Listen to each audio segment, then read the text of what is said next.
ഗുരുവായൂർ ശ്രീലകം മരുവുന്ന കണ്ണന്റെ തൃപ്പാദ പൂജയെ ഭാഗ്യം, ഹരിപാദ പൂജയെ ഭാഗ്യം.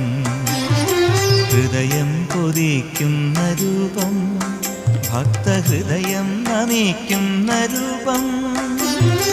തൃപ്പാദ പൂജയ്ക്ക് പുണ്യം ചുരത്തുന്ന മണിവേണൂതുന്ന രൂപം, ജീവപ്രപഞ്ചം കൊതിക്കുന്ന രൂപം.